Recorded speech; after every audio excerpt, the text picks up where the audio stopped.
अथ श्री दुर्गा सप्तशती पंचमो अध्यायः। देवताओं द्वारा देवी की स्तुति। चंड मुंड के मुख से अंबिका के रूप की प्रशंसा सुनकर शुंभ का उनके पास दूत भेजना और दूत का निराश लौटना। विनियोगः। ओम अस्य श्री उत्तरचरित्रस्य रुद्र ऋषि महासरस्वती देवता अनुष्टुप छंदः भीमा शक्ति भ्रामरी बीजम सूर्यस्तवम सामवेदः स्वरूपम महासरस्वती प्रीति अर्थे उत्तर चरित्र पाठे विनियोगः। ओम। इस उत्तर चित्र के रुद्र ऋषि हैं, महासरस्वती देवता हैं, अनुष्टुप छंद है, भीमा शक्ति हैं, भ्रामरी बीज है, सूर्य तत्व है और शाम वेद स्वरूप है। महासरस्वती की प्रसन्नता के लिए उत्तर चित्र के पाठ में इसका विनियोग किया जाता है। ध्यान में जो अपने कर कमलों में घंटा, शूल, हल, शंख, मूसल, चक्र, धनुष और बाण धारण करती हैं, शरद ऋतु के शोभा संपन्न चंद्रमा के समान, जिनकी मनोहर कांति है, जो तीनों लोकों की आधारभूता और शुंभ आदि दैत्यों का नाश करने वाली है, तथा गौरी के शरीर से जिनका प्राकट्य हुआ है, उन महासरस्वती देवी का मैं निरंतर भजन करता हूँ। ऋषि कहते हैं पूर्व काल में शुंभ और निशुंभ नामक असुरों ने अपने बल के घमंड में आकर सचीपति इंद्र के हाथ से तीनों लोकों का राज्य और यज्ञ भाग छीन लिया। वे ही दोनों सूर्य, चंद्रमा, कुबेर, यम और वरुण के अधिकार का भी उपयोग करने लगे। वायु और अग्नि का कार्य भी वे ही करने लगे। उन दोनों ने सब देवताओं को अपमानित, राज्य भ्रष्ट, पराजित तथा अधिकारहीन करके स्वर्ग से निकाल दिया। उन दोनों महान असुरों से तिरस्कृत देवताओं ने अपराजिता देवी का समन किया और सोचा, जगदम्बा जी ने हम लोगों को वर दिया था, आपत्ति काल में समन करने पर मैं तुम्हारी सब आपत्तियों का तत्काल नाश कर दूंगी। यह विचार कर देवता गिरिराज हिमालय पर गए और वहाँ भगवती विष्णु माया की स्तुति करने लगे। देवता बोले, देवी को नमस्कार है, महादेवी शिवा को सर्वदा नमस्कार है, प्रकृति एवं भद्रा को प्रणाम है। हम लोग नियम पूर्वक जगदम्बा की नमस्कार करते हैं। रौद्रा को नमस्कार है, नित्या, गौरी एवं धात्री को बारंबार नमस्कार है। ज्योत्स्नामयी चंद्र रूपिणी एवं सुख स्वरूपा देवी को सतत प्रणाम है। शरणागतों का कल्याण करने वाली वृद्धि एवं सिद्धि रूपा देवी को हम बारंबार नमस्कार करते हैं। नैऋति राक्षसों की लक्ष्मी, राजाओं की लक्ष्मी तथा सर्वाणी शिवपत्नी स्वरूपा आप जगदम्बा को बारंबार नमस्कार है। दुर्गा, दुर्गपुरा, दुर्गम संकट से पार उतारने वाली, सारा सबकी सारभूता, सर्वकारिणी, ख्याति, कृष्णा और धूर्मा देवी को सर्वदा नमस्कार है। अत्यंत सौम्य तथा अत्यंत रौद्र रूपा देवी को हम नमस्कार करते हैं, उन्हें हमारा बारंबार प्रणाम है। जगत की आधारभूता कृति देवी को बारंबार नमस्कार है। जो देवी सब प्राणियों में विष्णु माया के नाम से कही जाती है, उनको नमस्कार, उनको नमस्कार, उनको बारंबार नमस्कार है। जो देवी सब प्राणियों में चेतना कहलाती है, उनको नमस्कार, उनको नमस्कार, उनको बारंबार नमस्कार है। जो देवी सब प्राणियों में बुद्धि रूप से स्थित है उनको नमस्कार, उनको नमस्कार, उनको बारंबार नमस्कार है। जो देवी सब प्राणियों में निद्रा रूप से स्थित है उनको नमस्कार, उनको नमस्कार, उनको बारंबार नमस्कार है। जो देवी सब प्राणियों में शुद्धा रूप से स्थित है उनको नमस्कार, उनको नमस्कार, उनको बारंबार नमस्कार है। जो देवी सब प्राणियों में छाया रूप से स्थित है उनको नमस्कार, उनको नमस्कार, उनको बारंबार नमस्कार है। जो देवी सब प्राणियों में शक्ति रूप से स्थित है उनको नमस्कार, उनको नमस्कार, उनको बारंबार नमस्कार है। जो देवी सब प्राणियों में तृष्णा रूप से स्थित है उनको नमस्कार, उनको नमस्कार, उनको बारंबार नमस्कार है। जो देवी सब प्राणियों में क्षमा रूप से स्थित है उनको नमस्कार, उनको नमस्कार, उनको बारंबार नमस्कार है। जो देवी सब प्राणियों में जाति रूप से स्थित है उनको नमस्कार, उनको नमस्कार, उनको बारंबार नमस्कार है। जो देवी सब प्राणियों में लज्जा रूप से स्थित है उनको नमस्कार, उनको नमस्कार, उनको बारंबार नमस्कार है। जो देवी सब प्राणियों में शांति रूप से स्थित है उनको नमस्कार, उनको नमस्कार, उनको बारंबार नमस्कार है। जो देवी सब प्राणियों में श्रद्धा रूप से स्थित है उनको नमस्कार, उनको नमस्कार, उनको बारंबार नमस्कार है। जो देवी सब प्राणियों में कांति रूप से स्थित है उनको नमस्कार, उनको नमस्कार, उनको बारंबार नमस्कार है। जो देवी सब प्राणियों में लक्ष्मी रूप से स्थित है उनको नमस्कार, उनको नमस्कार, उनको बारंबार नमस्कार है। जो देवी सब प्राणियों में वृत्ति रूप से स्थित है उनको नमस्कार, उनको नमस्कार, उनको बारंबार नमस्कार है।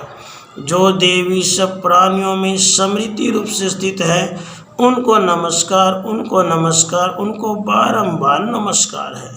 जो देवी सब प्राणियों में दया रूप से स्थित है उनको नमस्कार, उनको नमस्कार, उनको बारंबार नमस्कार है। जो देवी सब प्राणियों में तुष्टि रूप से स्थित है उनको नमस्कार, उनको नमस्कार, उनको बारंबार नमस्कार है। जो देवी सब प्राणियों में माता रूप से स्थित है उनको नमस्कार, उनको नमस्कार, उनको बारंबार नमस्कार है। जो देवी सब प्राणियों में भ्रांति रूप से स्थित है उनको नमस्कार, उनको नमस्कार, उनको बारंबार नमस्कार है। जो जीवों के इंद्रिय वर्ग की अधिष्ठात्री देवी एवं सब प्राणियों में सदा व्याप्त रहने वाली हैं उन व्याप्ति देवी को बारंबार नमस्कार है। जो देवी चैतन्य रूप से इस संपूर्ण जगत को व्याप्त करके स्थित है उनको नमस्कार, उनको नमस्कार, उनको बारंबार नमस्कार है। पूर्व काल में अपने अभिष्ट की प्राप्ति होने से देवताओं ने जिनकी स्तुति की तथा देवराज इंद्र ने बहुत दिनों तक जिनका सेवन किया वह कल्याण की साधन भूता ईश्वरी हमारा कल्याण और मंगल करे और सारी आपत्तियों का नाश कर डाले। उदंड दैत्यों से सताए हुए हम सभी देवता जिन परमेश्वरी को इस समय नमस्कार करते हैं और जो भक्ति से विनम्र पुरुषों द्वारा स्मरण की जाने पर तत्काल ही संपूर्ण विपत्तियों का नाश कर देती हैं, वे जगदम्बा हमारा संकट दूर करें। ऋषि कहते हैं, राजन, इस प्रकार जब देवता स्तुति कर रहे थे उस समय पार्वती देवी गंगा जल के स्नान करने के लिए वहां आई। उन सुंदर बोहों वाली भगवती ने देवताओं से पूछा, आप लोग यहाँ किसकी स्तुति करते हैं? तब उन्हीं के शरीर कोश से प्रकट हुई शिवा देवी बोली, शुंभ दैत्य से तिरस्कृत और युद्ध में निशुंभ से पराजित हो यहाँ एकत्रित हुए ये समस्त देवता यह मेरी ही स्तुति कर रहे हैं। पार्वती जी के शरीर कोश से अंबिका का प्रादुर्भाव हुआ था, इसलिए वे समस्त लोकों में कौशिकी कही जाती हैं। कौशिकी के प्रकट होने के बाद पार्वती देवी का शरीर काले रंग का हो गया, अतः वह हिमालय पर रहने वाली कालिका देवी के नाम से विख्यात हुई।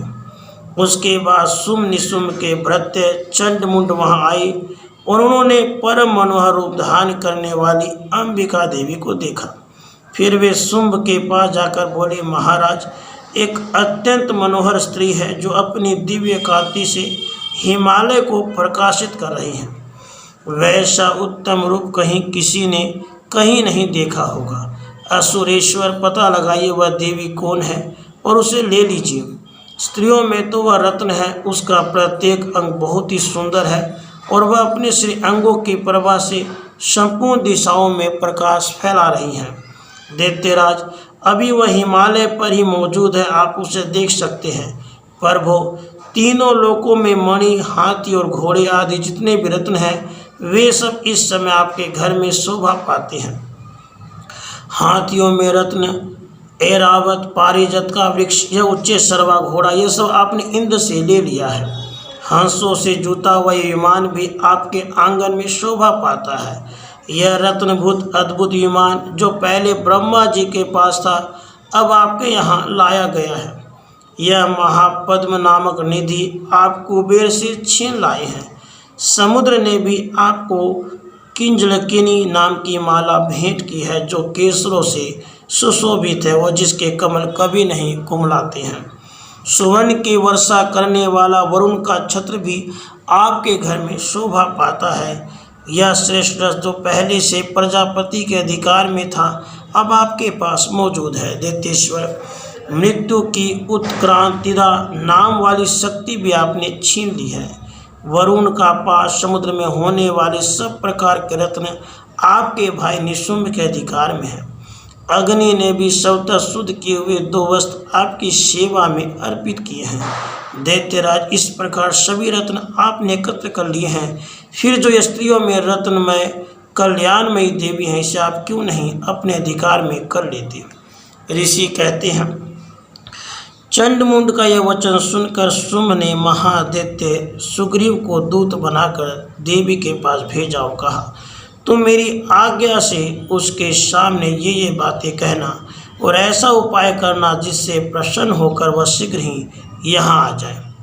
वह दूत पर्वत के अत्यंत रमणीय प्रदेश में जहाँ देवी मौजूद थी गया और मधुर वाणी में कोमल वचन बोला। दूत बोला, देवी, दैत्यराज शुंभ इस समय तीनों लोकों के परमेश्वर हैं। मैं उन्हीं का भेजा हुआ दूत हूँ और यहाँ तुम्हारे पास ही आया हूँ। उनकी आज्ञा सदा सब देवता एक स्वर से मानते हैं, कोई उसका उल्लंघन नहीं कर सकता। वे संपूर्ण देवताओं को परास्त कर चुके हैं। उन्होंने तुम्हारे लिए जो संदेश भेजा है उसे सुनो। संपूर्ण त्रिलोकी मेरे अधिकार में है, देवता भी मेरे आज्ञा के अधीन चलते हैं। संपूर्ण यज्ञों के भोगों को मैं ही पृथक पृथक भोगता हूँ। तीनों लोकों में जितने श्रेष्ठ रत्न हैं वे सब मेरे अधिकार में है। देवराज इंद्र का वाहन ऐरावत जो हाथियों में रत्न के समान है मैंने छीन लिया है। क्षीर सागर का मंथन करने से जो अश्वरत्न उच्च सर्वा प्रकट हुआ था उसे देवताओं ने मेरे पैरों में पड़कर समर्पित किया है।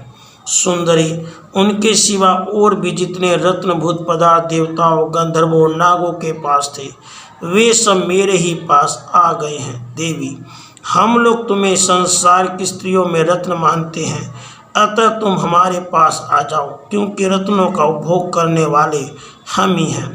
चंचल कटाक्षों वाली सुंदरी, तुम मेरी या मेरे भाई महापराक्रमी निशुंभ की सेवा में आ जाओ, क्योंकि तुम रत्न स्वरूपा हो। मेरा वर्ण करने से तुम्हें तुलना रहित महान ऐश्वर्य की प्राप्ति होगी। अपनी बुद्धि से विचार कर तुम मेरी पत्नी बन जाओ।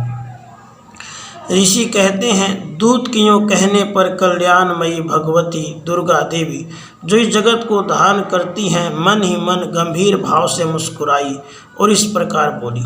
देवी ने कहा, दूत, तुमने सत्य कहा है, इसमें तनिक भी मिथ्या नहीं है।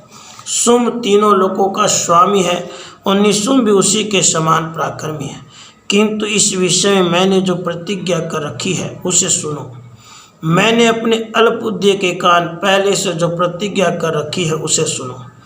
जो मुझे संग्राम में जीत लेगा, जो मेरे अभिमान को चूर्ण कर देगा, संसार में जो मेरे समान बलवान होगा वही मेरा स्वामी होगा। इसलिए शुंभ अथवा महादित्य निशुंभ स्वयं यहाँ पधारें और मुझे जीत कर शीघ्र ही मेरा पानी ग्रहण कर लें। इसमें विलंब की क्या आवश्यकता है। दूत बोला, देवी, तुम घमंड में भरी हो, मेरे सामने ऐसी बातें न करो। तीनों लोकों में कौन ऐसा पुरुष है जो शुंभ निशुंभ के सामने खड़ा हो सके? देवी, अन्य दैत्यों के सामने भी सारे देवता युद्ध में नहीं ठहर सकते, फिर तुम अकेली स्त्री होकर कैसे ठहर सकती हो? जिन शुंभ आदि दैत्यों के सामने इंद्र आदि सब देवता भी युद्ध में खड़े नहीं हुए, उनके सामने तुम स्त्री होकर कैसे जाओगी? इसलिए तुम मेरे ही कहने से शुंभ निशुंभ के पास चली चलो। ऐसा करने से तुम्हारे गौरव की रक्षा होगी, अन्यथा जब वे केस पकड़कर घसीटेंगे तब तुम्हें अपनी प्रतिष्ठा खोकर जाना पड़ेगा। देवी ने कहा, तुम्हारा कहना ठीक है, शुंभ बलवान है और निशुंभ भी बड़े पराक्रमी है, किंतु क्या करूं? मैंने पहले बिना सोचे समझे प्रतिज्ञा कर ली है, अतः अब तुम जाओ। मैंने तुमसे जो कहा है वह सब दैत्यराज से आदरपूर्वक कहना, फिर वे जो उचित जान पड़े करें। इस प्रकार श्री मार्कंडेय पुराण में सावर्णिक धन्वंतर की कथा के अंतर्गत देवी महात्म्य में देवी दूत संवाद नामक 5वां अध्याय पूरा हुआ। राधे कृष्ण, राधे कृष्ण।